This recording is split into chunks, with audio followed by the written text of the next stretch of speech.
Pues sean todos muy bienvenidos a esta primera emoción de Voces en Común. Este espacio es un espacio de reflexión, de causa en común, y lo que estamos buscando es presentar las investigaciones que realizamos en la organización, así como reflexiones con nuestros invitados. Me parece muy importante esta parte porque lo que queremos es no solo quedarnos con las investigaciones que hacemos sobre seguridad, justicia, derechos humanos y democracia, sino que realmente lo podamos compartir con personas especialistas. Y pues hoy es un gran gusto que nos acompañe Óscar Valderas. Él es periodista especializado en seguridad pública y crimen organizado. Y quiero comentarles que ha dedicado muchos años a investigar el fenómeno del crimen organizado, pero sin convertir a los criminales ni en protagonistas ni en héroes. Esto me parece súper importante de su trabajo, sino que él realmente nos lleva a explicar lo que el poder de estos criminales significa para las personas, para las comunidades y para el país entero. Oscar, tu trabajo nos ayuda a entender los mecanismos de control, los vínculos que tienen los criminales y especialmente las consecuencias humanas, que me parece en ese sentido lo más importante. Por eso eres una voz especialista muy valiosa para nosotros y me da mucho gusto que estés hoy en este informe. Híjole, Marilena, gracias. Qué bonita introducción. No sabes cómo te agradezco la invitación y el honor de ser invitado a este proyecto que, híjole, qué falta nos hace conversar entre nosotros, platicar y ver cómo le damos forma a esta realidad que a veces pareciera que nos rebasa, pero que si no seguimos discutiendo, entendiendo, un día sí nos va a rebasar por completo. Y te agradezco mucho que me hayas invitado. Al contrario, y tienes toda la razón, nos hace falta conversar mucho en México, dejar de pensar que nuestra opinión es la única que vale, porque realmente todos nos fortalecemos cuando conversamos, cuando dialogamos, cuando discutimos con el mejor beneficio para este país y no un beneficio personal. Bueno, pues en esta ocasión vamos a presentarles la investigación Galerías del Horror. Son atrocidades y eventos de alto impacto que se han cometido, que se cometieron durante el primer semestre del 2026. Cuando hablamos de galerías del horror, lo que buscamos es nombrar lo que nos está ocurriendo para provocar que dejemos de ver como cotidiano lo que es completamente anormal. Durante este primer semestre se documentaron 2.529 atrocidades y eventos de alto impacto, es decir, 14 cada día. Esto lo logramos hacer y documentarlo gracias al trabajo de muchos periodistas. Tenemos 2.181 notas periodísticas que estuvimos revisando para poder hacer este estudio. Y lo más importante me parece que es detrás de las cifras de atrocidades hay algo que es mucho más preocupante. Hay cuerpos torturados para enviar mensajes, mujeres asesinadas con extrema crueldad, niños convertidos en víctimas, fosas que aparecen prácticamente todos los días y comunidades que aprenden a vivir con miedo. Entonces, Oscar, yo te preguntaría antes que nada, ¿qué tipo de país se construye cuando la crueldad se vuelve cotidiana y cuando la impunidad permite que el terror funcione como una forma de gobierno? Hola Marielena, pues construimos un país que en realidad es una funeraria. Es un país que incluso llega a niveles de una guerra convencional, pero sin el reconocimiento de que estamos en ese conflicto, ¿no? Y a mí hay una frase que seguro tú ya la has visto en algunas pancartas cuando salimos a marchar por alguna injusticia, algún asesinato. Me parece muy fuerte. México es una fosa clandestina con himno nacional. Y esa frase en particular a mí me resuena porque tenemos todos los elementos para ser un gran país. La 12ª economía más importante del mundo, recursos naturales prácticamente ilimitados, todos los climas posibles, un capital humano extraordinario, no lo digo solo por ser mexicano, ahí están las cifras, y pese a ello, seguimos siendo un país de más de medio billón de personas asesinadas, de más de 150,000 desaparecidos. Y te digo estas dos cifras, María Elena, para ponerlas en contraste con el discurso oficial. Porque el discurso Exacto. oficial no habla de medio millón de asesinados, te habla solamente de una fracción en el Registro Nacional de Personas Desaparecidas de personas que no aparecen. Y lo que tenemos después es un subregistro brutal. Es Cada vez nos encontramos más con casos de personas asesinadas cuya muerte se determina por causas naturales, o por riñas, o por lesiones de arma blanca, o mueren en el hospital. En el caso, por ejemplo, de los desaparecidos, lo hemos visto muy claramente cómo el registro se manipula para que no lo conozcamos. Hay un dato que yo animo a que la gente haga el ejercicio, que entra al Registro Nacional de Personas Desaparecidas y en ese filtro que busque cuántas personas hay por desapariciones por fenómenos naturales. Y le va a aparecer ser una ridiculez de números en Jalisco y en Michoacán. Vaya, ni juntando 25 huracanes Otis tendrás ese nivel de personas desaparecidas. Pero ahí están, desaparecidas supuestamente por deslaves, por huracanes, por terremotos que no han existido. Y entonces ese es un país, me parece, que en el que estamos en este momento. Un país ficción, un país de fosas y un país de muchísimo dolor ante la posibilidad de ser un país todavía más grande de lo que ya somos. Así es, tienes toda la razón, Oscar. Ahora, para empezar ya a hablar de los temas de este informe, les comento que para fines de hacer este informe definimos atrocidad como el uso intencional de la fuerza para causar la muerte con extrema violencia o crueldad, para causar la muerte de un alto número de personas en un mismo evento o para causar la muerte de personas especialmente vulnerables y o provocar terror. Y tenemos 20 categorías distintas. Doy solo algunos ejemplos, pueden revisar el estudio completo en la página de Causa en Común, pero tenemos atrocidades como masacres, fosas clandestinas, asesinatos con tortura, hallazgos de campos de exterminio. Otros ejemplos de eventos de alto impacto son, pues por supuesto, asesinatos de periodistas, de actores, defensores de derechos humanos, linchamientos, asesinatos de actores políticos y jornadas de violencia. Les comento que el informe no describe únicamente un país con muchos homicidios, como ya nos comentaba Oscar, también describe algo más grave. Una violencia que utiliza los cuerpos para castigar, para enviar un mensaje, para imponer obediencia, para demostrar quién manda en un territorio. Entonces, Oscar, te preguntaría, ¿cómo estás observando esto que te comento y si coincide con tu cobertura diaria que haces? Claro, fíjate, María, que a mí una de las cosas que más me gusta del trabajo de Causa en Común es que nos permite hacer una diferencia clara entre crimen y violencia. Es decir, el crimen siempre ha existido e incluso yo te diría que es una de las relaciones más primitivas y complejas entre los seres humanos. Y realmente no hay sociedad que no tenga crimen. Los suecos, los noruegos, los países a los que acudimos cuando pensamos en los mejores niveles de bienestar humano, claro que tienen crimen. Leí hace poco cómo Suecia hoy tiene un problema grave de reclutamiento criminal en adolescentes. Pero ese crimen no se expresa necesariamente en violencia.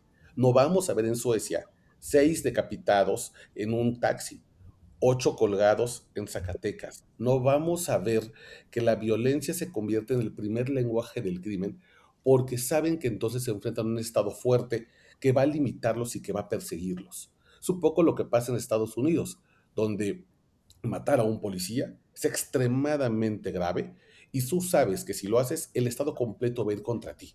En México, matar a un policía es baratísimo en todos los conceptos posibles. Y creo que esa diferencia es la que a mí me parece muy interesante. Porque por un lado, tenemos el discurso oficial que te dice que están bajando los homicidios dolosos, que hay un combate a la extorsión, que cada vez hay menos desaparecidos.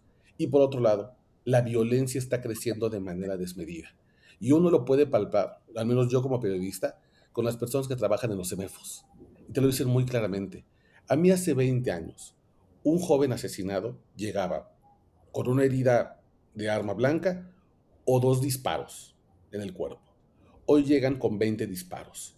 hoy llegan con un cuerpo maltratado por horas, con los huesos rotos, con una tortura. En el caso, por ejemplo, de tortura sexual, ya incluso en hombres se nota muy compartido como una manera incluso de imitar algunos de las peores prácticas del ejército en las novatadas, también se practica dentro del crimen organizado.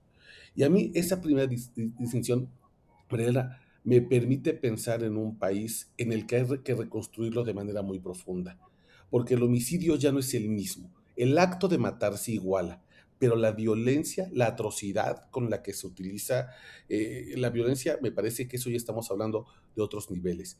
Y me hace obligar a pensar, ¿quién es esta nueva generación de actores criminales?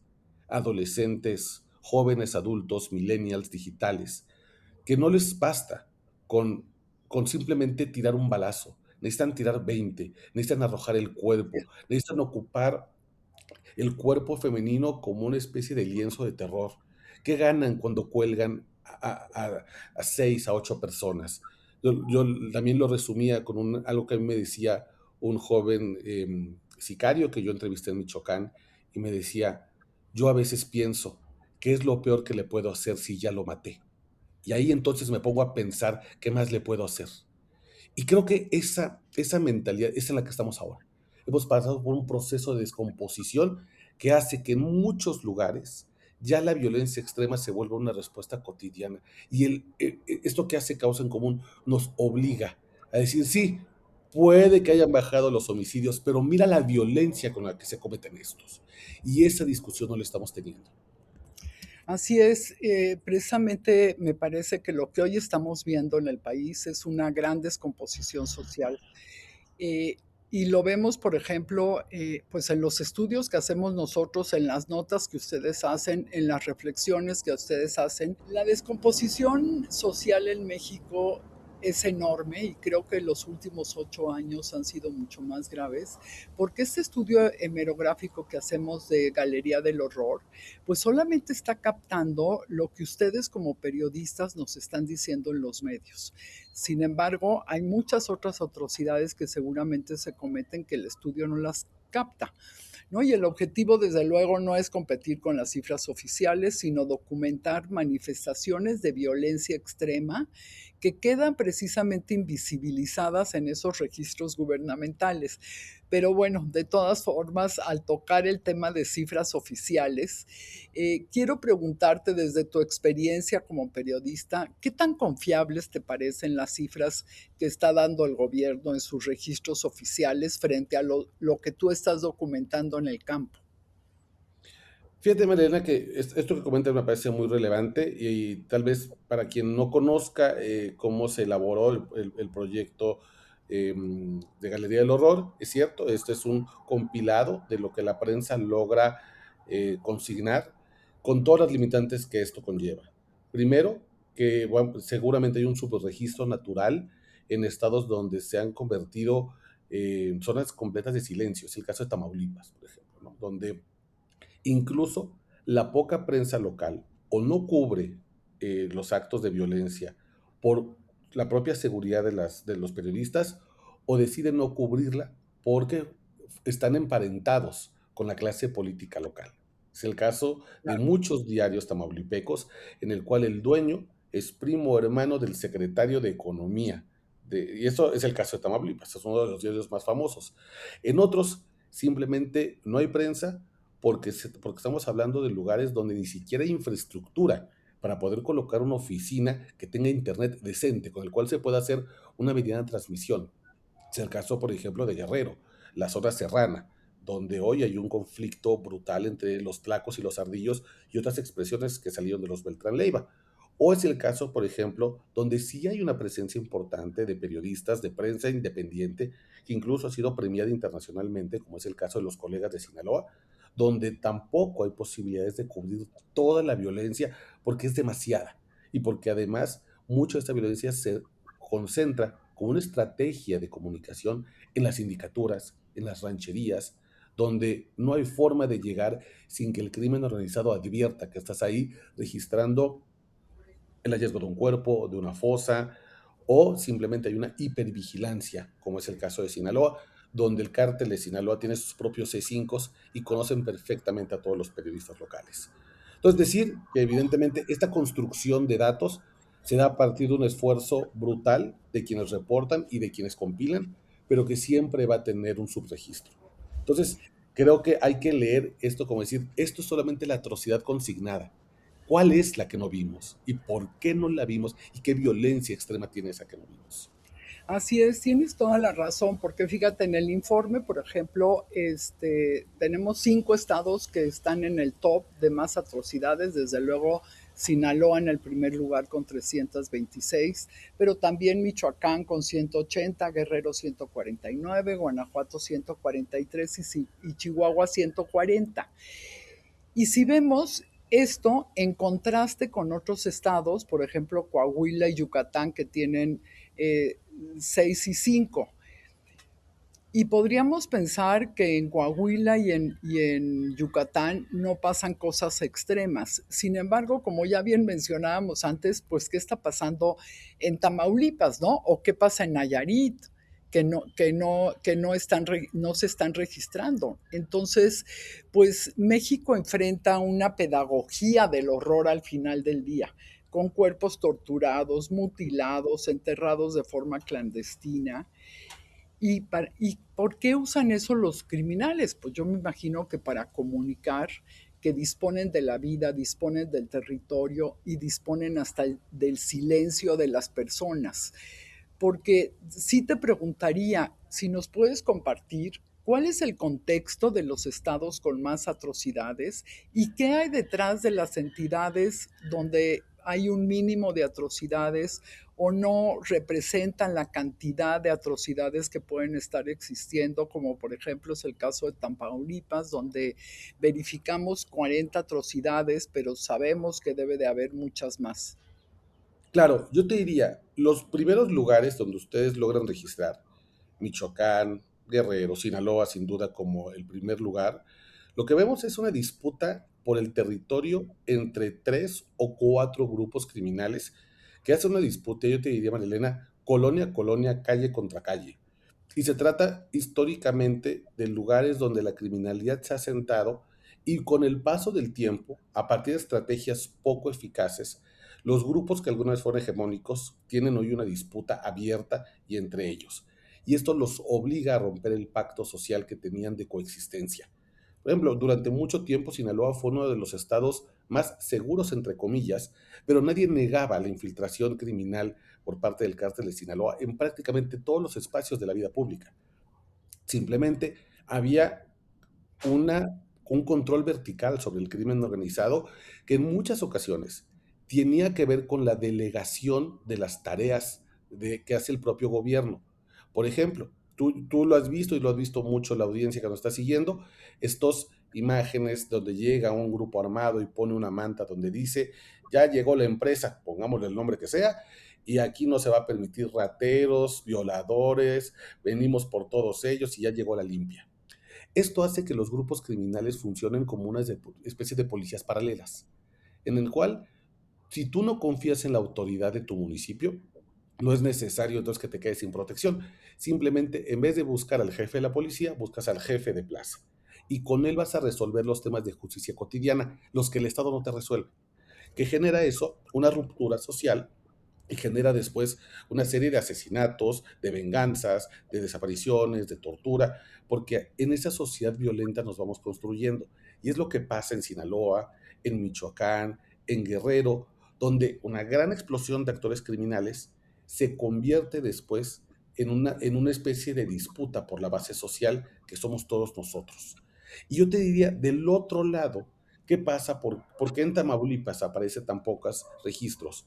O incluso en lugares como Durango, por ejemplo, donde hay una gobernanza criminal casi absoluta por parte de una familia criminal llamada los Cabrera Arabia, aliados del Mayo Zambada, bueno, porque han logrado esta cosa que le llamamos la Pax Narca, ¿no? En la cual hay una coexistencia y el gobierno simplemente decide delegar todas sus responsabilidades.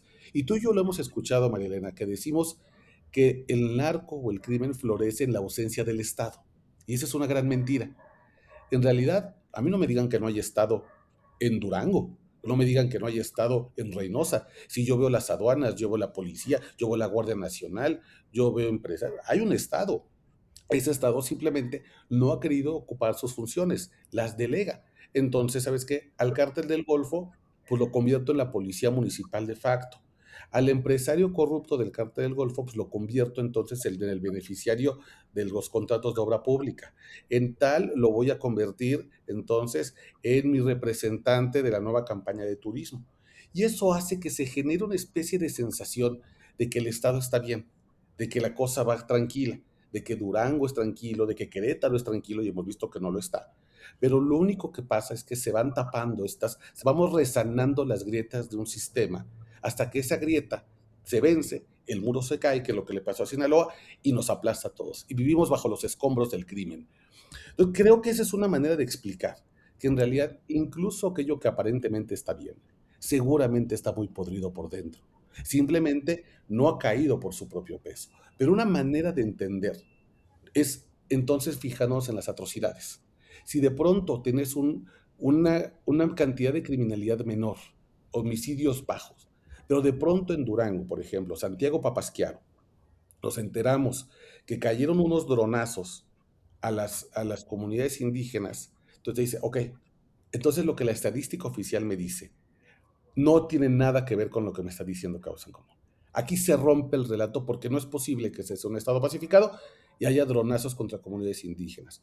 O que de repente, uy, unos niveles de homicidios dolosos bajísimos y de pronto, uy, se abre una fosa clandestina con 40 cuerpos. Pues ¿cómo contamos entonces esos asesinados? Esos cuerpos no llegaron ahí mágicamente. Y ese valor, me parece, ese contraste es el que te va indicando justamente lo podrido que están los lugares que aparentemente las autoridades los presumen como los casos de éxito. Así es. Bien decía el general del ejército que estaba a cargo de Sinaloa al principio, cuando se llevaron al Mayo Zambada, ¿no? Que dijo esto va a terminar cuando los criminales quieran, porque Sí, pues las claro, autoridades no meten las manos, ¿no? es Y fíjate terrible. que no quiero entrar mucho a cifras, porque luego resultan duras, frías y aburridas, pero sí quiero decir que traducido como en términos y en una dimensión cotidiana, las cifras que estamos dando en la Galería del Horror de este primer semestre, pues tenemos 4 asesinatos con tortura cada día. Más de una mujer asesinada diariamente con extrema violencia y hallazgos de una fosa clandestina casi todos los días. Entonces, esto me permite formularte una pregunta. ¿Por qué el crimen organizado no se limita solo a matar? ¿Qué función cumple la tortura, la mutilación, el abandono público de los cuerpos, la destrucción de cadáveres? Ayúdanos a entender esa parte, Oscar. Fíjate, María Elena, que tú utilizaste un término que a mí me parece el adecuado, es pedagógico. Eh, la- los grupos criminales cada vez funcionan menos como cárteles y más como empresas criminales. Y una empresa criminal no solamente tiene estructura, tiene un organigrama, tiene un director, tiene incluso metas de venta de producto, buscar nuevos públicos, sino que además tiene áreas de comunicación social.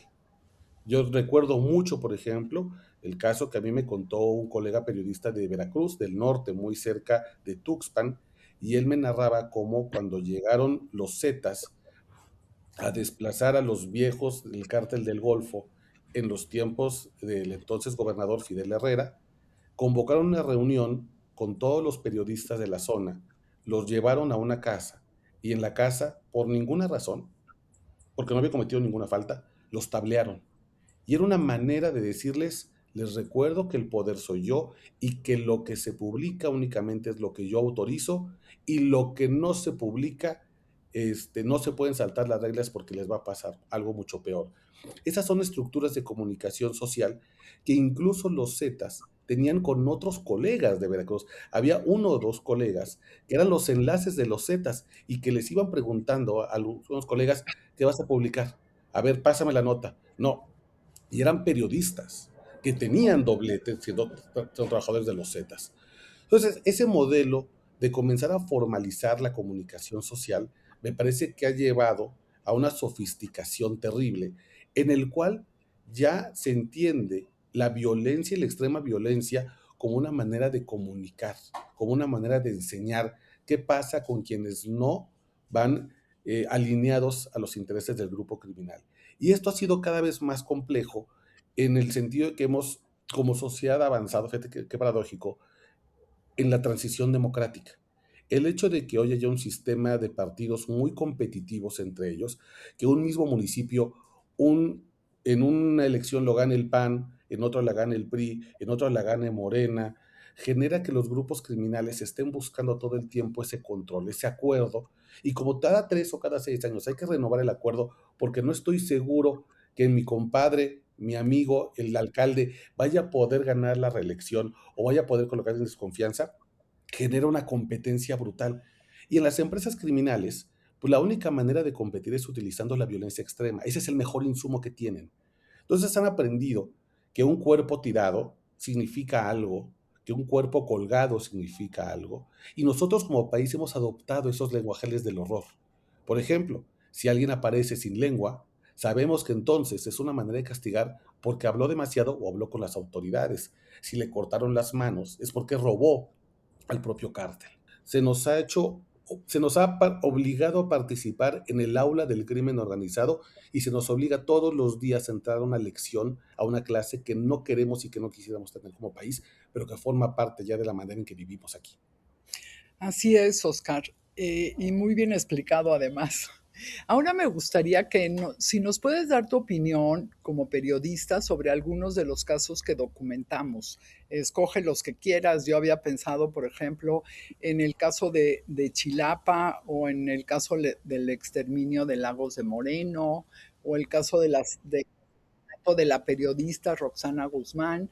Pero tú dime, A mí me toca de manera personal, porque aunque no tuve el gusto de conocerla, pues estuve muy de cerca, viendo muy de cerca el caso, es el caso de Roxana Guzmán, periodista veracruzana, que además me parece que tiene todos los componentes del Estado fallido.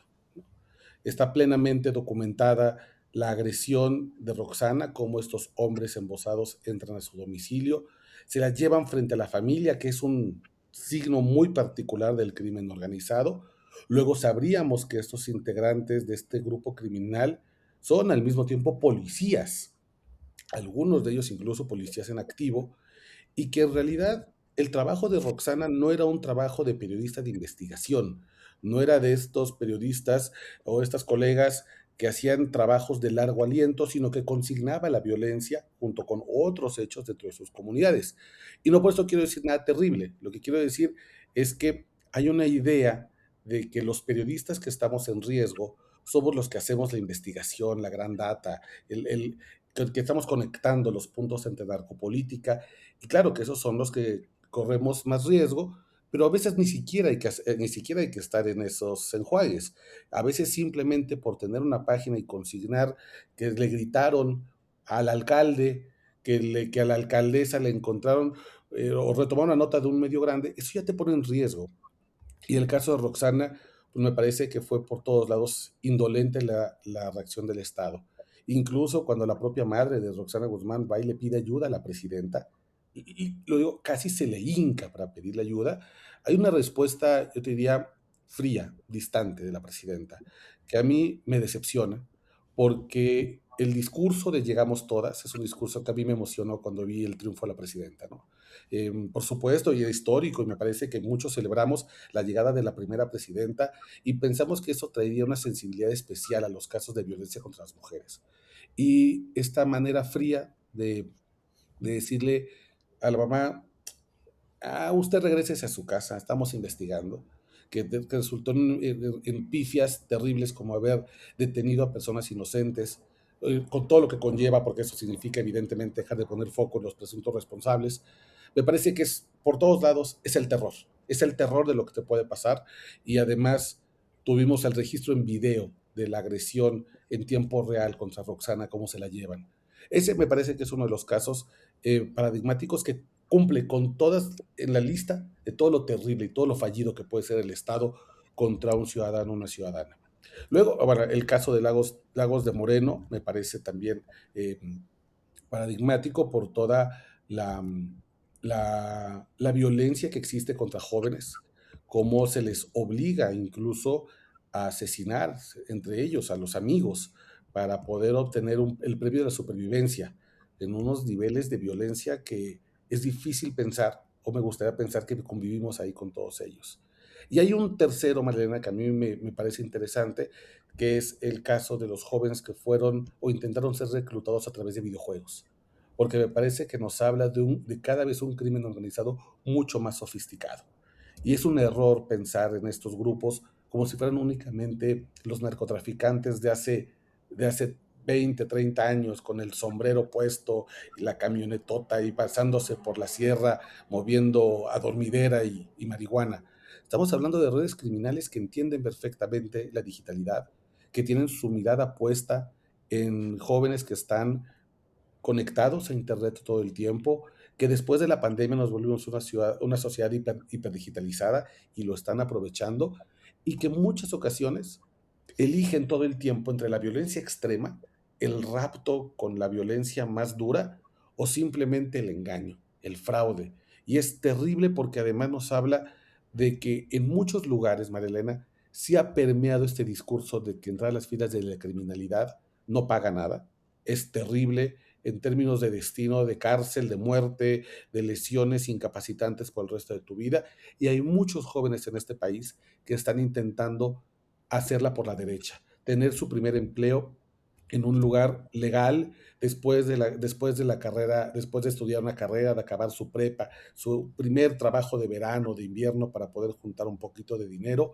Y en muchos, incluso eligiendo siempre la vida honesta, encuentran que el monstruo del crimen organizado se les mete en el camino y les dice: tu primera chamba es conmigo, de sicario. Tu primera experiencia de conocer la playa es conmigo, el que no soy una agencia de viajes, soy el reclutador del cártel. Tu primera experiencia queriendo tener un poquito de experiencia laboral como becario es conmigo en una diestra en Jalisco. Entonces creo que son distintos calambres, el del periodista, el del amigo, que yo no podría verme en una situación como la de Lagos de Moreno en Jalisco, y sin duda lo terrible que es que en nuestra juventud sí le esté queriendo dar la vuelta al crimen y el crimen siempre se les vuelve a presentar.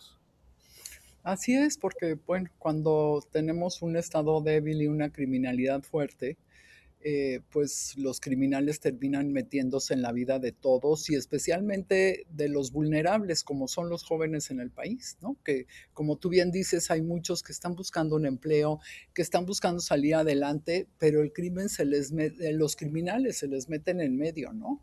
Y lo que decías de Rosana Guzmán, pues tienes toda la razón. Para la presidenta, desde luego que no llegamos todas. No llegaron las mujeres periodistas, tampoco no llegaron las madres buscadoras, no llegaron las niñas que están estudiando y cada vez tienen peor sistema educativo, no llegaron las mujeres mayores que cada día tienen menos acceso a salud, ¿no? Entonces creo que tienes toda la razón. Decepcionó a muchísima gente la presidenta. La violencia extrema que vivimos, Mariana, también hay que entenderla desde el abandono institucional. El juez Giovanni Falcone, este hombre que lideró los esfuerzos en Italia para crear este maxi proceso contra la mafia, hablaba de cómo el primer crimen tiene que ver con el abandono institucional. Y creo que en la medida de que el crimen organizado cometa estas atrocidades, hay que entenderlo como la arrogancia del crimen frente a las omisiones del Estado. Y eso es lo que son.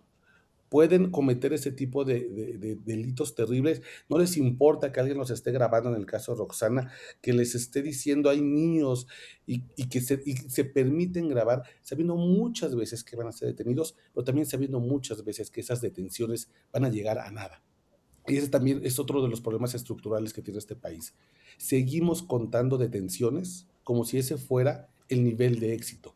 Tenemos que contar sentencias, tenemos que Así contar vinculaciones a proceso, porque entonces está la tentación de siempre detener a los inocentes a cambio de dejar afuera a los culpables, o de que incluso agarrando a los culpables, su salida del Ministerio Público va a ser una cuestión de horas.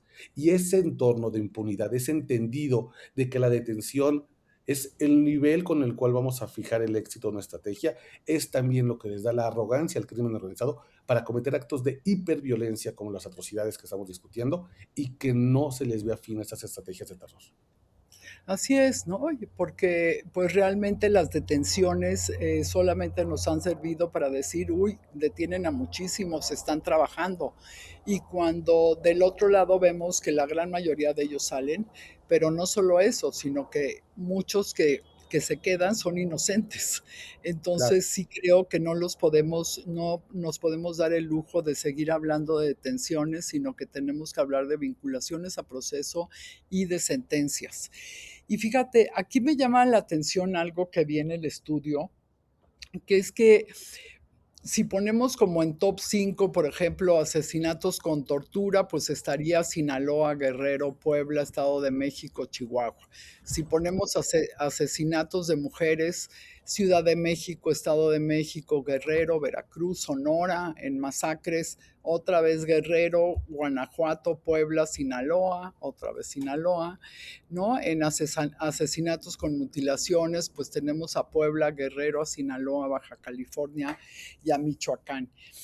Y te voy a decir qué me llama la atención de esto, porque lo que estamos viendo, Oscar, es que hay estados como Sinaloa, Guerrero y Puebla que no solamente concentran un número elevado y muy elevado de atrocidades, sino que también una diversidad en ellas.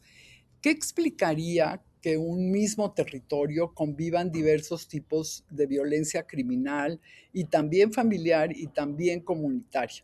¿Tú lo ves como fenómenos distintos que se superponen o refleja un deterioro más profundo del tejido social y desde luego de la capacidad del Estado? Yo lo veo como un poco de las dos. Creo que también la violencia se ha diversificado porque los propios mercados negros se han diversificado. Las empresas criminales de hoy ya participan en una gran cantidad de tráficos legales e ilegales, hay que decirlo.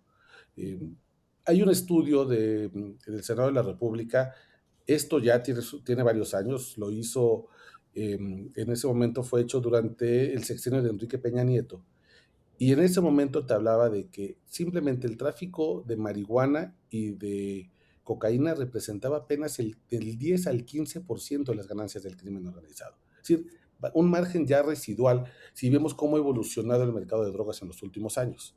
Hoy, el mercado de drogas más apetitoso que existe es el de la metanfetamina. Metanfetamina en todos los sentidos, desde la más barata, desde el cristal, que es una epidemia en los barrios obreros de este país, donde hay un alto nivel de adicción, hasta otras drogas sintéticas como el fentanilo, que es el que nos tiene metido en una bronca con Estados Unidos. Pero hemos visto el crecimiento de otros mercados ilícitos. La extorsión, por ejemplo, es la evolución terrible del secuestro de los años 90. Hemos visto también, por ejemplo, cómo cada vez más grupos criminales comienzan a fijarse en los recursos naturales. El hecho de que el cártel Santa Rosa de Lima sea el primer cártel huachicolero de la historia te habla de una concepción de crimen muy distinta. El cártel Santa Rosa de Lima no llegó a operar los mercados narcóticos, llegó a operar los recursos del Estado. Y en el caso de la barredora hemos visto lo contrario, políticos de poca monta que van creciendo en el servicio público y a medida que crecen salen a buscar criminales que los puedan poner en una especie de guardia pretoriana para manejar delitos que tienen que ver con la explotación de los recursos naturales del Estado. ¿Por qué la barredora se hace tan poderosa en Tabasco? Bueno, porque se sirve de una obra esencial del Estado, cobra la construcción de la refinería de Dos Bocas. Entonces creo que estamos viendo, por un lado, grupos criminales con más manos en más negocios ilícitos, en más mercados negros, y la urgencia de defenderlos con el principio que tienen o con el recurso más potente que tiene cualquier empresa criminal, que es el uso de la violencia. Y al mismo tiempo, me parece que hay una debilidad institucional muy clara que ya no puede competir contra estos grupos criminales.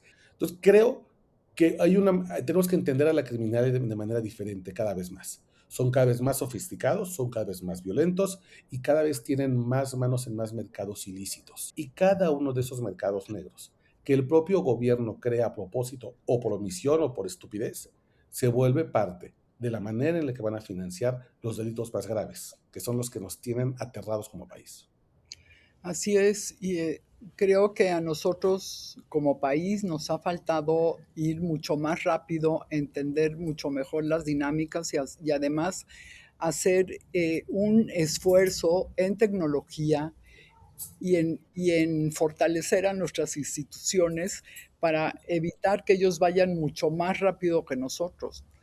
Y ahora, bueno, moviéndonos un poco hacia los hallazgos de fosas clandestinas, encontramos en el estudio 193 fosas clandestinas nuevas, que hallaron nuevas, no que sean nuevas, durante este primer semestre. Los estados con más fosas, desde luego, Sinaloa y Sonora. Sin embargo, pues en muchos lugares se han encontrado fosas. Y entonces yo te preguntaría si estamos ante lugares utilizados solamente para ocultar un delito o ante una infraestructura criminal que es estable y está extendida. Yo diría que es una infraestructura criminal y que además incluso es la industrialización de la violencia.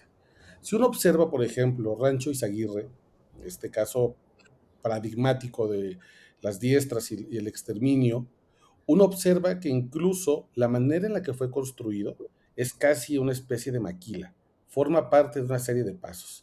Y iba como si fuera una especie de movimiento de las manecillas del reloj, pero a la inversa. Entrabas y inmediatamente a la izquierda comenzaban los centros de adiestramiento, luego estaban los lugares donde se exterminaba a las personas, se les asesinaba, calcinaba, si es que no podían continuar con los entrenamientos. Luego estaban los dormitorios para los que sobrevivían y finalmente tenías una cocina en la que se volvía a reactivar todo el sistema. Y luego Rancho Izaguirre no era un rancho aislado. Hoy sabemos que había varios ranchos Izaguirres con otros nombres, pero que formaban parte del mismo circuito en esta zona, que además era estratégica porque se ubicaba únicamente a 40 minutos de Guadalajara. Y este circuito de Rancho Izaguirre era una especie de instalación macabra. Si lo viéramos como una empresa criminal, se volvería un parque industrial. Sería un lugar donde está tecnificado el horror. Yo diría, yo por eso creo que la instalación de una fosa clandestina no es nunca una decisión inocente. Por lo general, donde encuentras una, vas a encontrar a la redonda 5, 6 u 8 más, porque no se trata de una elección azarosa. Tienen que revisar dónde hay una autoridad cómplice que me va a permitir la instalación, la operación, por ejemplo. La misma gente cercana a los poblados de Rancho Izaguirre te decían, todo el mundo sabía lo que pasaba ahí, porque en la noche se prendían fogatas y olía raro, olía a carne quemada.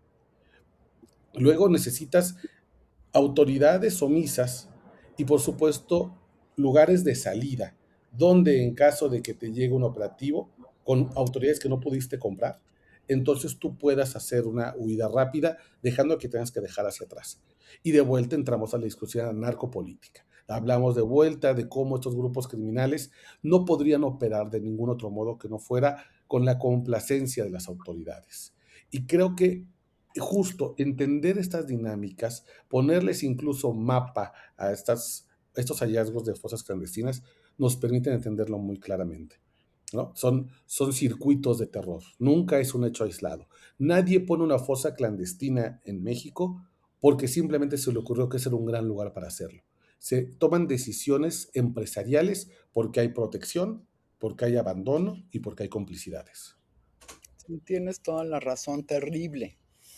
Oye, Oscar, ya no te quiero quitar tantísimo tiempo, pero antes de pasar a las propuestas y a tus reflexiones finales, te quería comentar que revisando los casos que documenta Galerías del Horror, queda muy claro que la violencia extrema no solamente se está refiriendo a la violencia de grupos de crimen organizado. Desde luego, ellos cometen grandes atrocidades, pero también esta violencia aparece muy fuerte en hogares, en las relaciones de pareja, en las comunidades, ¿no? En distintos espacios sociales, ¿no? Y pareciera que nos hemos vuelto una sociedad con extrema, que actuamos con extrema crueldad y que se ha extendido pues a todos los ámbitos, ¿no? Ya sea familiares, comunitarios, sociales, políticos, porque en la base de datos vemos también esta diversidad con un bebé de 3 meses que fue asesinado posiblemente por su padre, una mujer asesinada después de una discusión con su pareja, violencia, violaciones, abusos sexuales extremos, ¿no? Agresores de personas mayores, agresores de niños. Y entonces quisiera preguntarte, ¿tú consideras que esta expansión del crimen organizado es la que provoca directamente estas otras violencias o contribuye indirectamente por la debilidad de las instituciones al normalizar el uso de la fuerza, al normalizar las expectativas de impunidad?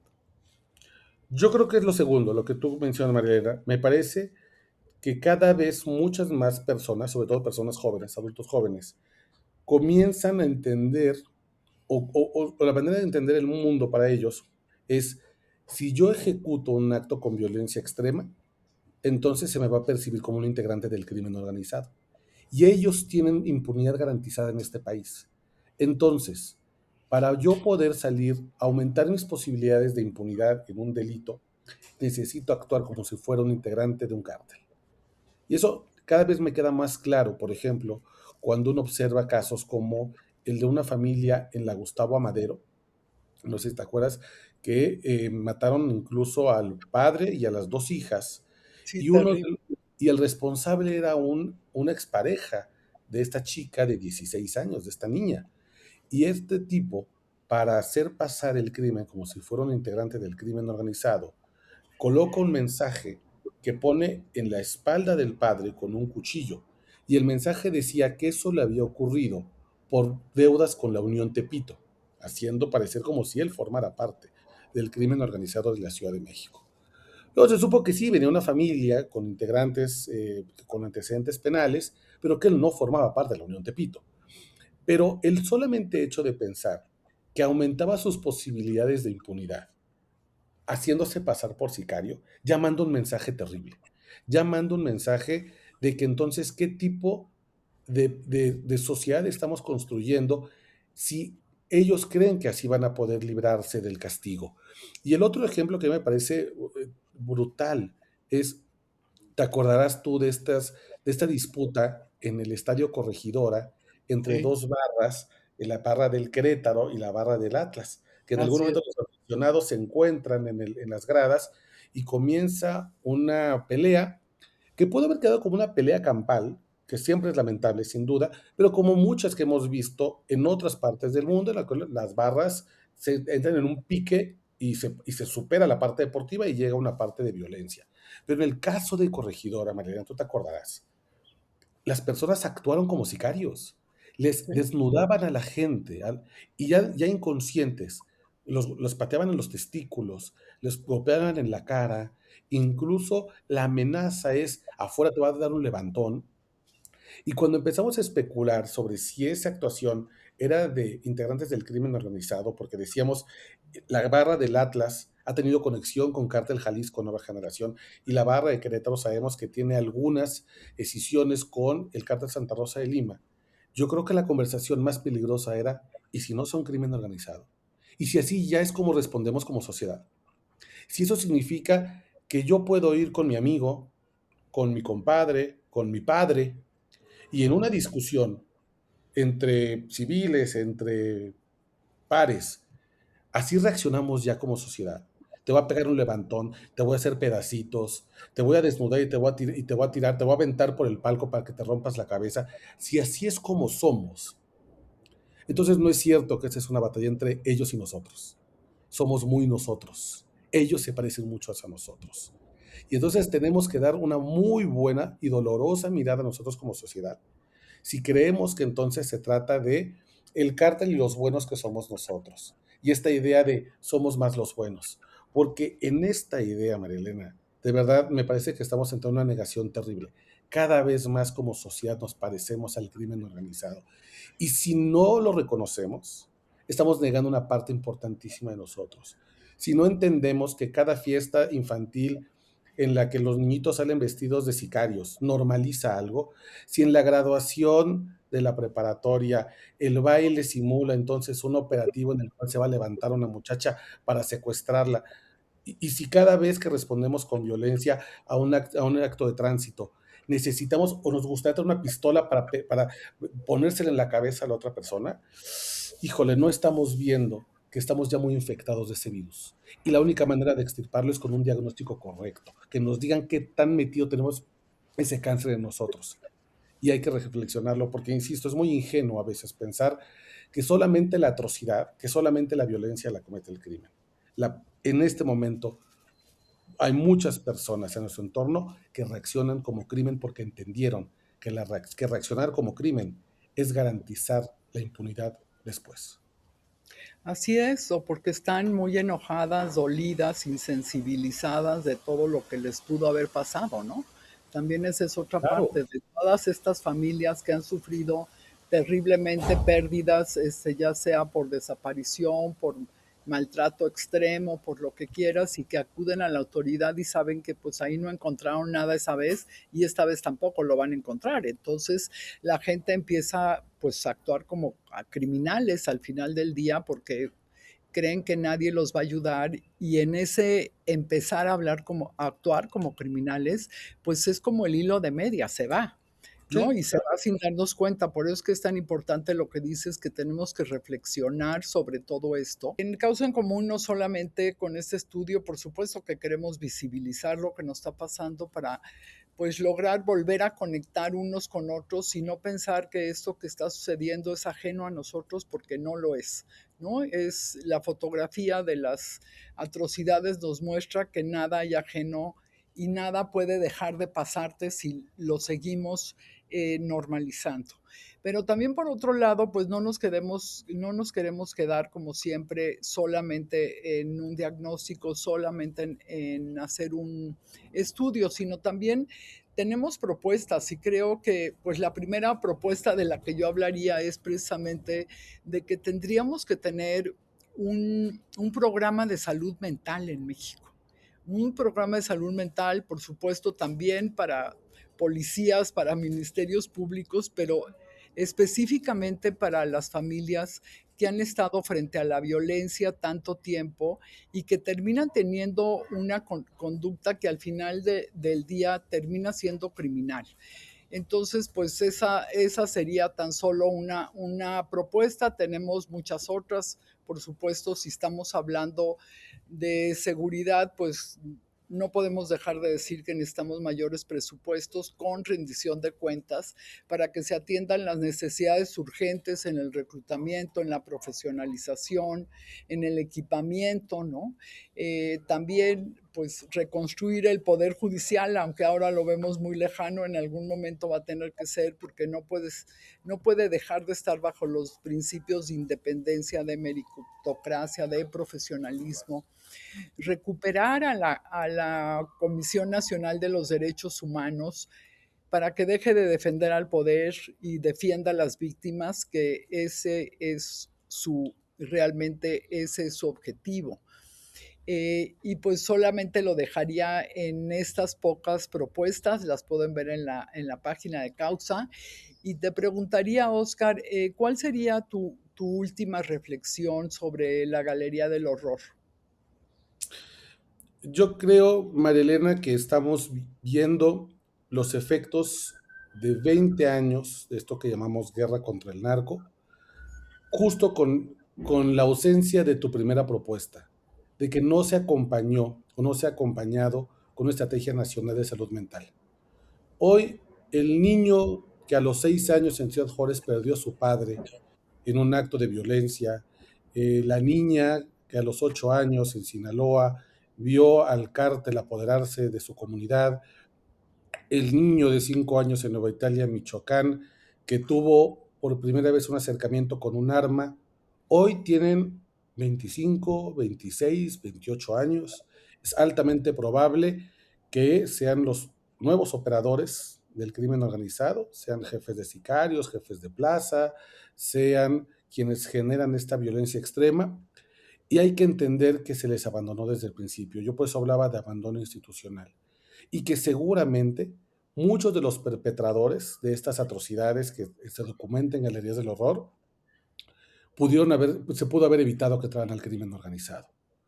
Tal vez, tal vez ya es muy tarde para que esa generación ya no se incorpore y habrá que buscar estrategias nuevas porque ya entraron, ya debutaron en el crimen organizado. Pero sin duda ahorita hay otra generación a la cual podemos salvar todavía.